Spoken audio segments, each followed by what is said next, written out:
nganento yonke emhlabeni yokhohlo ukukholwa. Yeso. Ziningi izinto uNkulunkulu athi uyayiletha kimi ngizivimbe impela ngithi qha uNkulunkulu. Ngiyabonga qha. Sithi ingane mama tata ngithi ngizobe ngingedwa mina esihogweni ngoba zizongibabonile abafundisi ababusiswe kakhulu bayawa. And bayawa. Bayawa. So abazalwane lemnikela abayenzela abafundisi ngokuphela konyaka bangazenzela nje makusuka enhlizweni yabo. Yes. Kodwa kungabi into ekuthiwa mhlambe even kwanayo umenyezelwe kokunye ukuthi kuze kumenyezelwe kuze kusho naye.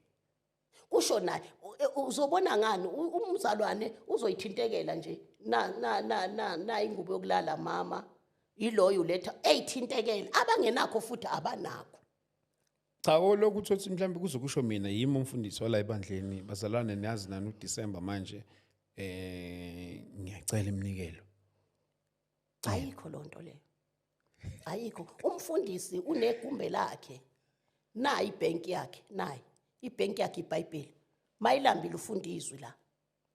Atshela uNkulunkulu. Lithi izwi lenkosi izizwe zonke ziyocela usizo kuwe. Kamfundisi akufanele kuphela ukudla uNkulunkulu kufanele azi ukuthi bonke abantu abafika kamfundisi kufanele badle. uNkulunkulu okufanele azi lokho hayi mina akalethe ukudla every day labantu badle. Akusimthwalo wami umthwalo kaNkulunkulu. Shuthi ngokweshumi ke lokho mhlambe. Usengalekelela lapho. Nakho kweshumi sengalekelela lapho kodwa okukhulu kakhulu ukuthi nje uNkulunkulu athintelwe alethe ukudla phekwe la ingane zakho umfundisi futhi zidlana labantu hayi ukuthi kuzoba khona okuspecial kwakho. Ufundisa ingane zakho ukuthi zilingane nabanye abantu. But okweshumi uyahambelana nakho. Okweshumi ngiyahambelana nakho. Okay. Kweshumi ngiyahamba ukuthi uNkulunkulu ningiphanga okweshumi kwami mina Jehova. And then okweshumi akumbusisa umuntu.